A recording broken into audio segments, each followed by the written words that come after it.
आज उप मुख्यमंत्री दया कुमारी उदयपुर वाटी के दौरे पर रही, जहां 2000 किलोमीटर से चलकर आई है। यहां इंदुपुरा के निवासी हैं उषा जी, इनसे बात करें। उषा जी, क्या मामला है, किस मामले को लेकर आज दया कुमारी को आपने ज्ञापन दिया है? मैं उषा शर्मा हूँ, हैदराबाद से आई हूँ, तेलंगाना स्टेट से। यहाँ पर मेरे इंदुपुरा में है ना पूर्वजों की ज़मीन हवेली थी, हवेली को उसको तोड़कर नया कंस्ट्रक्शन कर लिया। बाजू पीएचसी थी। गांव के लोगों ने मुझे 2-3 बार अप्रोच किया था, मेरे घर भी आए थे हैदराबाद पर कि ये ना डोनेशन दे दो, मगर मुझे डोनेशन देने में कोई इंटरेस्ट नहीं है। वो मुझे ना वहाँ पर अपने रहने के लिए जगह बनाना था मुझे, मगर वो ना मेरे मना करने पर वो लोग उसको डिमोलिश करके जो सामान रखा था उसको चुरा कर ले गए, पूरी अस्त व्यस्त कर दिया, तहस नहस कर कर। कौन लोग थे? क्या आपका मुकदमा दर्ज हुआ, नहीं हुआ उस पर? मैंने 2022 में ही मुकदमा दर्ज कर दिया है, FIR लिखवाई है। देवी सिंह, हरी सिंह, बेरीसाल सिंह, और मुख्य में तो है ना सरपंच पिंकी राजा के ससुर जी किशोर लाल सैनी जी और राकेश शर्मा, और भी कुछ गांव के लोग हैं जो मुझे पता है, बट वो अपने भाई बंद है बोलकर मैं उनका नाम नहीं खुलासा कर रही हूँ, बोल नहीं रही हूँ। बट मुझे वो अच्छा भी नहीं लगा कि वो अपने लोग अपने के साथ ही धोखा करे बोलकर।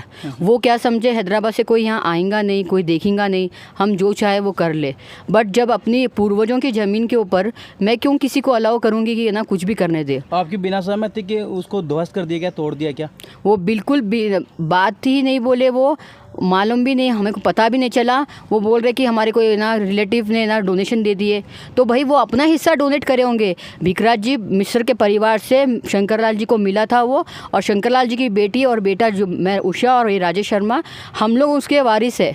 हम उसको डिसाइड करेंगे कि क्या करना है क्या नहीं करना है उसके लिए। आपकी बिना अनुमति के उसको तोड़ दिया, वहाँ पर उप स्वास्थ्य केंद्र बना दिया। स्वास्थ्य केंद्र बना दिए हैं, और अभी वो ना संचालित भी नहीं हुआ। और उसको ना मुझे तो मेरी जगह चाहिए, मुझे स्वास्थ्य केंद्र बनो, कुछ भी बनो, मुझे पता नहीं, मेरे को मेरी जगह होना बस। मैं इतना दूर से यहाँ पे इतने साल से 4 साल से मैं आ रही हूँ, जा रही हूँ। हर DGP से लेके IG, SHO, SPs, ex-MLAs, यहाँ तक कि मैं कल गुढ़ा जी से भी मिलकर आई हूँ। और काफ़ी बार मैंने शुभकरण चौधरी जी को भी अप्रोच किया है। मैंने हर ना गवर्नमेंट ऑफिशियल को अप्रोच किया है, अभी तक कहीं पर भी मेरी सुनवाई नहीं है। तो आज मैं फाइनली थक हार के दया कुमारी जी को मैंने ज्ञापन दिया है और उनका स्वागत भी किया है। उनसे बहुत रिक्वेस्ट की है कि मेरे एंसेस्टर की जो प्रॉपर्टी है उसे बचाने के लिए मैंने रिक्वेस्ट की है उनसे। और कितने साल से आप यहाँ ज़मीन बचाने के लिए गुहार लगा रहे हो? मैं कम से कम 2011 में जो आज औषधालय का इनॉग्रेशन हुआ है, वो ज़मीन भी मेरे दादाजी भिखराज जी जोपट मिस्र की ही थी, जो 7 बीघा ज़मीन थी। उस टाइम पर भी 2011 और 12 में, क्योंकि मेरे पिताजी एक्सपायर हो गए 2005 में, 91 में दादाजी भी एक्सपायर हो गए। उन लोगों के एक्सपायर होने के बाद में ये जो इंदुपुरा की ज़मीन का संभालना करना है वो मैंने और मेरे एक ताऊ जी चिराना में रहते हैं, माता दीन जी, और उनके बेटा पत्रिका में है देवेंद्र शास्त्री जी, उन्होंने उसको संभाला था। उसके बाद में वो उनको भी कोरोना आ गया माता दीन जी को, उसके बाद में वो नहीं कर पाए, तो उसका चांस देखकर ये लोगों ने डिमोलिश कर दिए। 2011 में भी ऐसे ही सताए थे लोग, पंचायती में भी ऐसे ही परेशान करते थे कि आपकी है नहीं, आप कौन है, भिखराज जी के परिवार से है नहीं, ये नहीं, ऐसे ही बताए थे वो लोग। और फाइनली मैं उसके पूरे डॉक्यूमेंट्स और सब कर आपके पास उस ज़मीन के डॉक्यूमेंट्स हैं? जी हाँ, बिल्कुल पूरे डॉक्यूमेंट्स है मेरे पास। फिर भी आपकी सुनवाई नहीं हो रही? कहीं सुनवाई नहीं हो रही मेरी। कितने दिन से आप यहाँ चक्कर लगा रहे हो? अब ये मैटर को लेकर 4 साल हो गए मुझे चक्कर लगाते हुए। कहाँ आपने अब तक चक्कर लगाए हैं?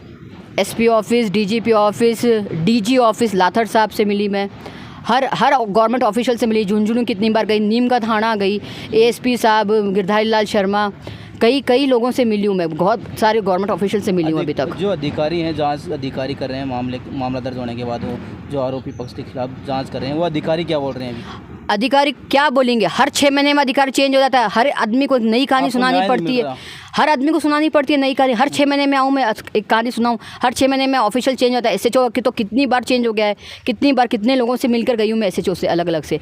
कल भी मैंने कस्तूर वर्मा से मिला था। हर 6 महीने में चेंज हो जाते हैं। कस्तूर वर्मा क्या बोल रहे हैं? वो बोल रहे हैं कि मैं ठीक है मैडम, मैं आपको आपकी सहायता करूँगा बोलकर आश्वासन दिया है। अब देखते हैं वो क्या करते हैं मेरे लिए। कब से आप भटक रहे हो ये कार्रवाई के लिए?